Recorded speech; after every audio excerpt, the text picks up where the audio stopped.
I did not raise my voice. I did not slam the phone on the counter, and I certainly did not beg my own daughter to let me through her front door. I simply sat in my 23-year-old Chevy Silverado, engine idling in the parking lot of a Walgreens, holding a bouquet of sunflowers that were already starting to wilt in the May heat. The text message on my screen was short. Dad, Ryan's parents are here for Mother's Day. It's going to be tight. Maybe we can do lunch next week? Love you. Love you. 2 words doing the heavy lifting for a lifetime of taking me for granted. I looked at the sunflowers, then at my phone, then at the automatic transfer notification confirming that $3,600 had just left my account to cover her mortgage. I stared at that notification for a long time.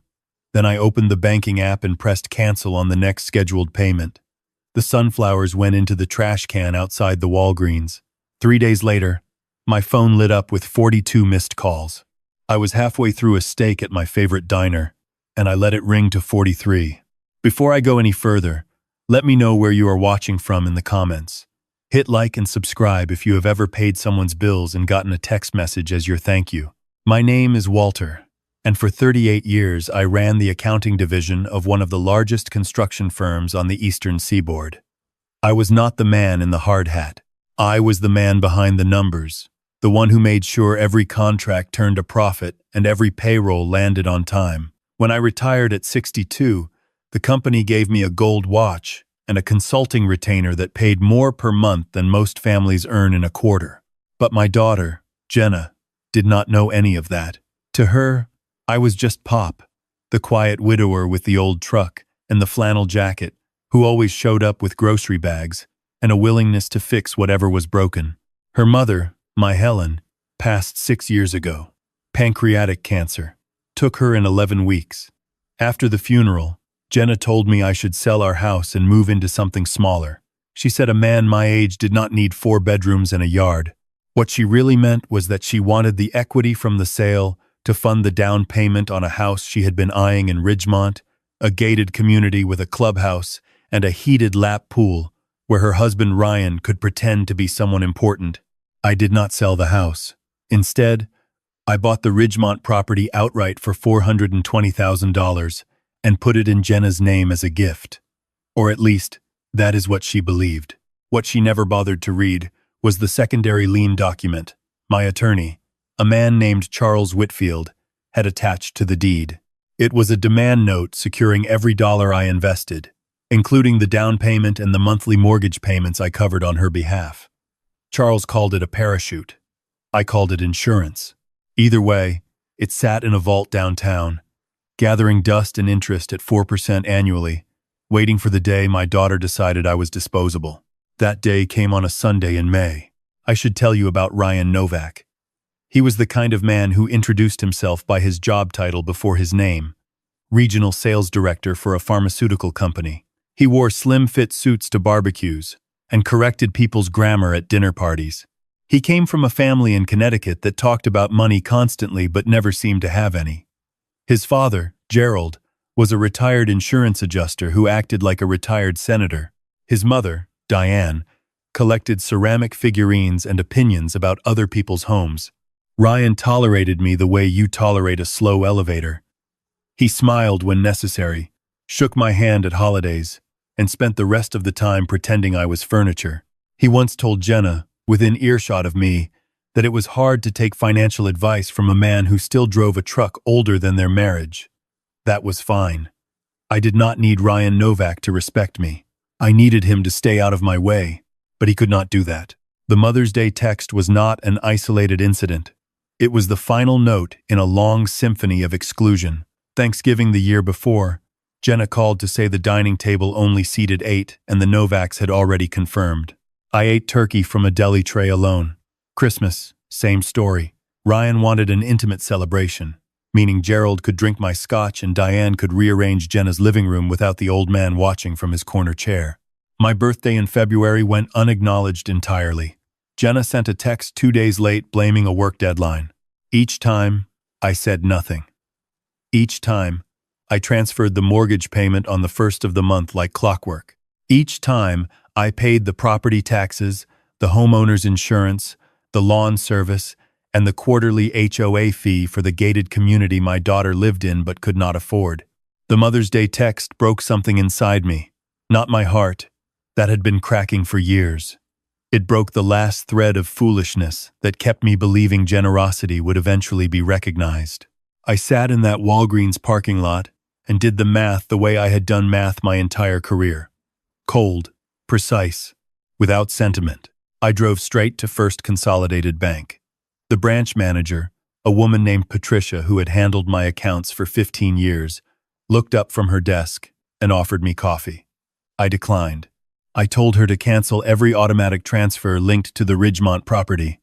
The mortgage, the insurance, the taxes, the HOA, all of it, effective immediately.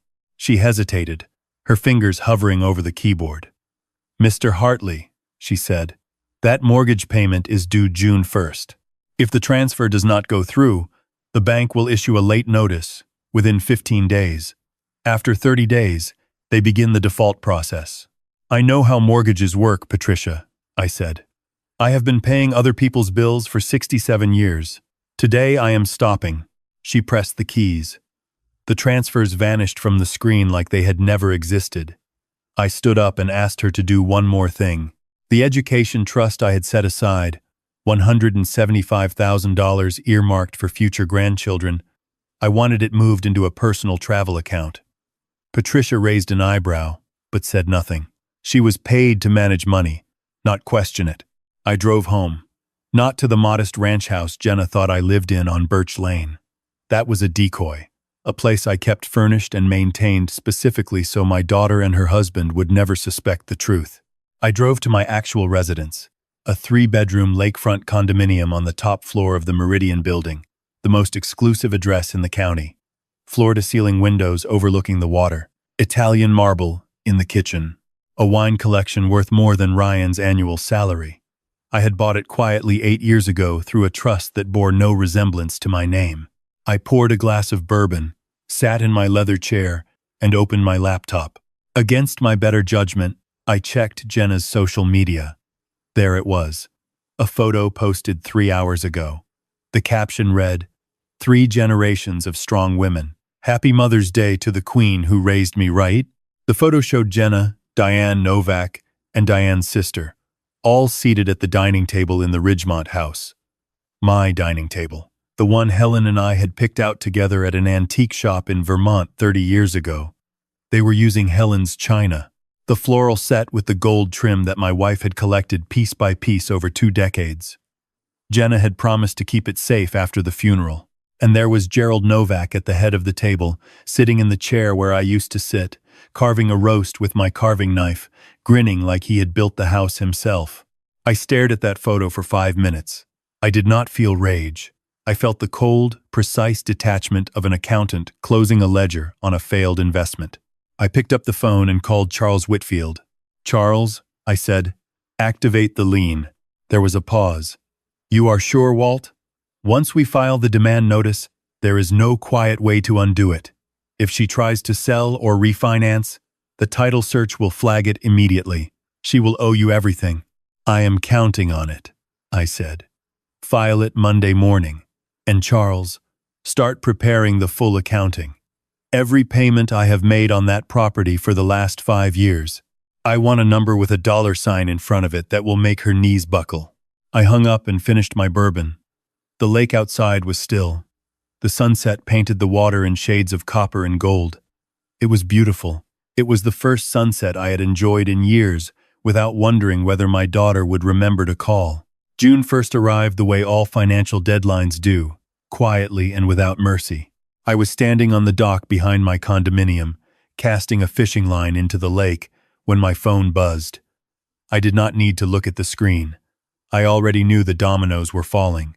Jenna called first, then Ryan, then Jenna again, then a number I did not recognize, which turned out to be Gerald Novak calling from the landline in the kitchen because the cell service at the house was spotty when the Wi-Fi was down. The Wi-Fi was down because the bundled internet and cable package was linked to the same autopay account I had canceled. I let it ring, all of it. I caught 2 bass that morning. I cleaned them on the dock and grilled them for lunch with lemon and garlic. It was the best meal I had eaten in months. The voicemail from Jenna came at noon. Her voice was tight, controlled, the way it got when she was trying not to scream. "Dad, something happened with the bank. The mortgage payment bounced. Ryan's checking account got hit with overdraft fees because the auto draft pulled from our account when yours didn't go through. We are negative $4,000 right now. The electric company is threatening to shut off service. I need you to call me back immediately. This is not funny." I listened to the voicemail twice. Then I deleted it and poured myself a glass of iced tea. Ryan called that evening. I answered, not because I wanted to talk to him, but because I wanted to hear the sound of a man realizing his castle was made of my cardboard. "Walt," he said. His voice was clipped, corporate, the same tone he used when negotiating vendor contracts. "There seems to be a disruption in the payment schedule. Jenna says you handle the mortgage transfer. We need that reinstated immediately. We have guests staying with us, and the situation is becoming untenable." "Guests," I repeated. "You mean Gerald and Diane?" "They extended their visit," Ryan said carefully. "They are planning to stay through the summer. Gerald has some health concerns, and the Connecticut humidity is not ideal. We offered them the guest suite." The guest suite. That was the room Jenna had decorated for me. The one she said would always be mine whenever I wanted to visit. The one I had not slept in for 18 months, because there was never space for me. "Ryan," I said, my voice even. "I did not forget the payment. I canceled it." The silence that followed lasted 8 full seconds. I counted. "You canceled it," he repeated. "Why would you do that?" "Because my daughter told me there was no room for me," I said, and I decided to take that literally. If there is no room for me at the table, there is no room for my money in the mortgage. I think that is fair. Do you not think that is fair, Ryan? He sputtered. "This is extortion, Walt. You cannot just stop paying without notice. We have obligations. We have a lifestyle. Gerald and Diane are depending on us." "Then Gerald and Diane can contribute," I said. "Gerald was in insurance for 40 years. Surely he has a nest egg. Ask him to chip in for the electric bill, or the groceries, or the HOA fee that was due last week and is now delinquent." Ryan hung up on me. I smiled and went back to my fishing. The investigator I hired, a sharp-eyed woman named Elena, who charged $250 an hour and missed nothing, provided me with a detailed report of what happened inside the Ridgemont house over the next 2 weeks. The picture she painted was a slow-motion disaster. The first thing to go was the air conditioning. June in the South without air conditioning is not discomfort. It is punishment. The smart thermostat, which I had paid the monthly subscription for, reverted to its factory default of 78 degrees before shutting down entirely when the power company throttled their service for the overdue balance. Diane Novak, a woman who complained about the temperature in heated restaurants, began sleeping with bags of ice wrapped in towels. Gerald stopped pretending to check his stocks on his laptop and started sitting on the porch in his undershirt, fanning himself with a magazine and blaming Ryan for the heat as if Ryan controlled the weather. The lawn service stopped coming. The pool maintenance company sent a final notice and then pulled their chemical contract. Within 10 days, the pristine pool in the backyard had turned into a green pond. The HOA sent a violation letter, threatening fines. The neighbors began to talk, but the real unraveling happened at the kitchen table. Ryan, who earned a decent salary but had never once managed a household budget, sat down with his laptop and tried to figure out the numbers. What he found horrified him. Without my transfers covering the mortgage, the insurance, the taxes, the utilities, the landscaping, the pool, the cable, and the HOA, the monthly cost of the Ridgemont house was nearly $5,200. Ryan brought home $7,800 after taxes. That left $2,600 for food, gas, car payments, and everything else. Except there was a problem. 2 weeks before Mother's Day, Ryan had co-signed a lease on a BMW X5 for Gerald, a surprise gift to butter up his father before asking for a loan that he never got around to requesting. The lease payment was $890 a month. The math no longer worked. It never had. It had only ever worked because of me. Jenna came to see me on a Wednesday. Not at the lakefront condo. She did not know that existed. She came to the Birch Lane house, the decoy, and banged on the door for 10 minutes before my neighbor told her I had not been home in days. She called me from the driveway, crying, "Dad, where are you? I am at your house. Your truck is not here. Your mail is piling up. Are you okay? Are you sick? I need to talk to you. The bank sent a foreclosure warning. We have 30 days. Ryan is losing his mind. Gerald is threatening to sue us for the BMW. Please, Dad, just talk to me." I was sitting on my balcony watching a sailboat cross the lake. I let her talk. I let her cry. Then I spoke. "Jenna," I said, "do you remember what you told me on Mother's Day?" She paused. "Dad, that was just a scheduling thing. Ryan's parents were already here and the house was full. You know I love you." "You told me there was no room for me," I said. "You have told me that for 2 years. Thanksgiving, Christmas, my birthday, Mother's Day. Every time the Novaks show up, I disappear. You replaced me, Jenna. You replaced me with people who have never paid a single bill in your house. And I decided to stop funding my own replacement." She was sobbing now, hard, ugly sobs that I could hear through the phone speaker. I waited. "Dad, I am so sorry. I did not realize. I thought you understood. I thought you were okay with it." "I was not okay with it," I said. "I was just quiet. There is a difference. Quiet people are not content, Jenna. They are calculating." I hung up and turned off my phone. The sailboat had reached the far shore. The sun was setting again. It was still beautiful. 3 weeks later, Jenna and Ryan attempted the escape hatch that every desperate homeowner reaches for. They listed the Ridgemont property for sale. The asking price was $580,000. The market had been kind to the neighborhood, and they believed the equity would save them. After paying off the bank, they expected to walk away with roughly $200,000, enough to rent a small apartment, pay off the BMW lease, and start over with Gerald and Diane conveniently housed elsewhere. I learned about the listing from a Zillow alert while drinking coffee at my kitchen island. I called Charles Whitfield. "They listed it," I said. "I saw," Charles replied. "The title search will flag our lien within 72 hours of any serious offer. Do you want me to wait for that? Or do you want to be more direct?" "I want to be more direct," I said. "I want them to get an offer. I want them to accept it.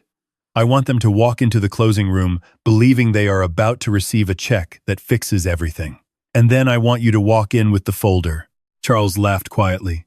"You are a patient man, Walt. I had 38 years of balancing books. Patience is the only skill that never depreciates." The closing was scheduled for a Friday morning at the title company on Commerce Street. Elena, my investigator, told me that Jenna had bought a new dress for the occasion. Ryan had gotten a haircut. They were already looking at rental listings in a trendy neighborhood downtown, planning their fresh start with the money they were about to receive. I arrived early. I sat in the lobby reading the Wall Street Journal until Charles walked in, carrying a black leather briefcase that weighed more than it looked. We nodded at each other and waited. At 10 sharp, Jenna and Ryan walked in. Jenna looked thin. The stress had carved her face into sharper angles. Ryan was sweating despite the air conditioning. Behind them came the buyer's representative and the escrow officer, a young man named Thomas who had no idea what was about to happen. Jenna saw me and stopped dead. "Dad, what are you doing here?" I stood up and buttoned my jacket. "I am an interested party, Jenna. Please, sit down." Ryan stepped forward, his jaw tight. "This is a private transaction, Walt. You have no legal standing here." Charles set the briefcase on the conference table and opened it. "Actually, Mr. Novak," he said, his voice smooth and unhurried, "Mr. Hartley has considerable legal standing. He is the holder of a second position lien on the property at 14 Ridgemont Circle, secured by a demand note signed by your wife at the time of purchase." He slid the document across the table. Jenna stared at it. Her signature was at the bottom, 5 years old, written in the rush of excitement the day she got the keys to her dream house. "This says I owe you $420,000 plus interest," she whispered, "plus every mortgage payment you made on my behalf." Charles nodded. "The total payoff as of today is $491,000. The sale price is $580,000.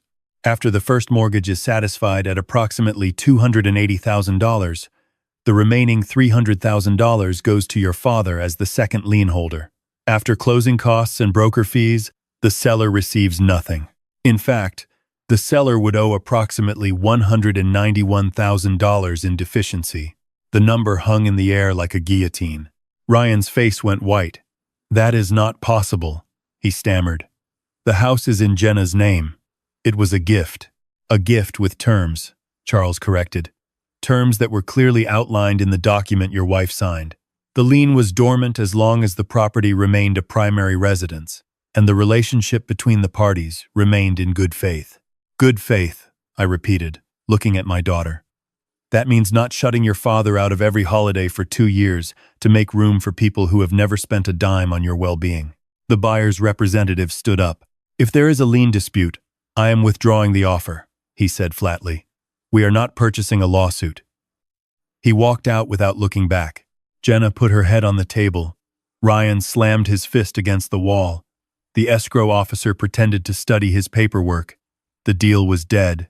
I stood up and looked at my daughter. "I did not build this trap for you, Jenna. I built it to protect my investment. If you had lived in that house for 20 years and treated me like your father instead of an ATM, the lien would have been forgiven in my will. You would never have known it existed. But you chose the Novaks. You chose a man who leased his father a BMW with money he did not have while I ate Thanksgiving dinner alone. I did not take anything from you. I just stopped giving." I walked out of the room with Charles beside me. Behind us, I heard Jenna calling my name. I did not stop. The weeks that followed were the ugliest. The foreclosure proceeded. The bank sent deputies to change the locks on a Tuesday afternoon. Jenna and Ryan were given 20 minutes to pack what they could carry.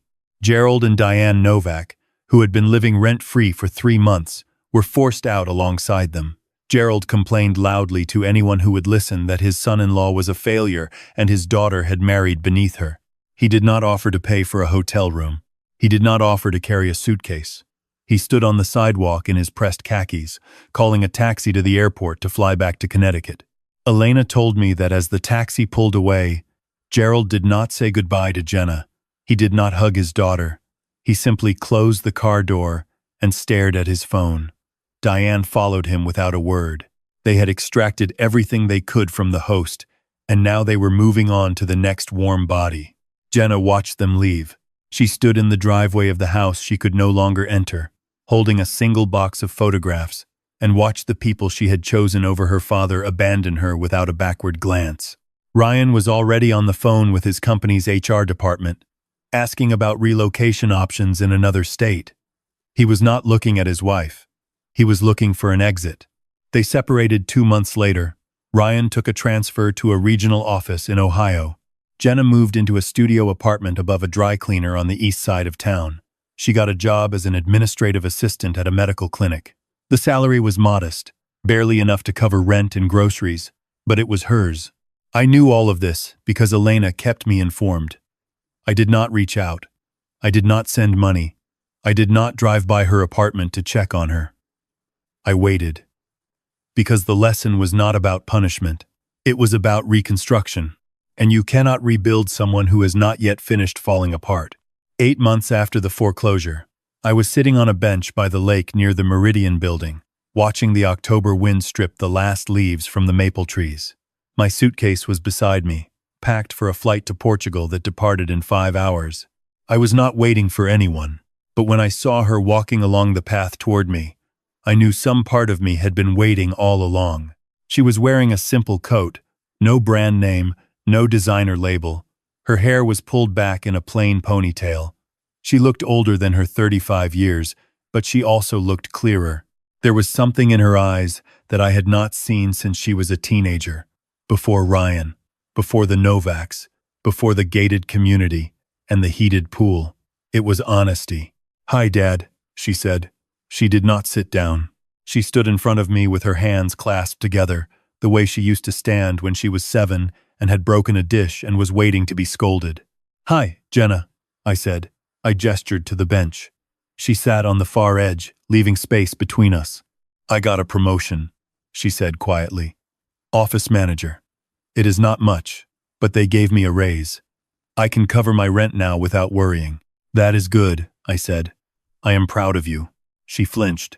Do not say that, she whispered. I do not deserve it. I shut you out, Dad. I chose people who did not care about me over the one person who always did. I let Ryan and his parents take everything you built, and I treated you like a burden. I was so worried about looking successful that I forgot what it felt like to be decent. I watched the leaves drift across the water. I did not interrupt her. Gerald called me last month, she continued. He wanted to know if I had any savings he could borrow. He said Diane needed dental work and their insurance would not cover it. I told him no. He called me selfish and hung up. She paused. That is when I understood. That is exactly how I treated you.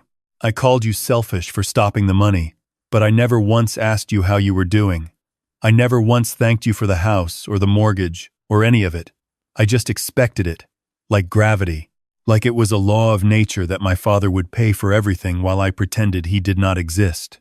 She was crying now, not the dramatic, performative tears I had seen during the foreclosure. These were quiet, private tears, the kind that come from a place of genuine reckoning. I looked at my daughter. For the first time in years, I did not see Helen's china or the Ridgemont house or the mortgage statements. I saw my girl. I cannot fix your life, Jenna, I said, and I will not try. You are doing that yourself, and you are doing it well. She nodded, wiping her face with the back of her hand. I know. I am not asking for money, Dad. I am asking for time. I just want to have dinner with you. A real dinner. Not because I need something, but because I miss my father. I reached into my coat pocket and pulled out a business card. She took it, reading the text with confusion. The Helen Hartley Community Center, she read. 14 Ridgemont Circle. I bought the house back at auction, I said. I renovated it. It opens next month. It is a resource center for single mothers, women who are starting over, job training, childcare, counseling. Your mother would have liked that. Jenna stared at the card. You named it after Mom. I did. And I am looking for a weekend volunteer coordinator. Someone who understands what it feels like to lose everything and build it back. The position does not pay anything, but it comes with a purpose. And it comes with dinner with your father every Sunday evening if you want it. She looked up at me. Her eyes were red, her face was raw, and she had never looked more like her mother. Every Sunday, she said. I will be there every single Sunday. I stood up and picked up my suitcase. Good, I said. I will be back from Portugal in 3 weeks. First dinner is on me. She reached for my hand. I let her take it. Her grip was firm, calloused from 8 months of honest work. We stood there by the lake for a moment, not saying anything, just holding on. I walked to the waiting car without looking back, not because I did not care, but because I knew she was going to be fine. For the first time in years, I believed it. The flight attendant welcomed me aboard. I took my seat by the window and accepted a glass of wine. As the plane climbed above the clouds, I looked down at the city shrinking below and thought about the most expensive thing I ever paid for. It was not the house. It was not the mortgage. It was not the lakefront condo or the education trust or the years of silence. The most expensive thing I ever financed was the illusion that my money could substitute for my daughter's respect. It never could. Respect is not a line item on a bank statement. It cannot be auto-drafted or transferred. It has to be earned by both sides every single day. I closed my eyes. The engines hummed. And for the first time in a very long time, I did not dream about balance sheets. I dreamed about sunflowers,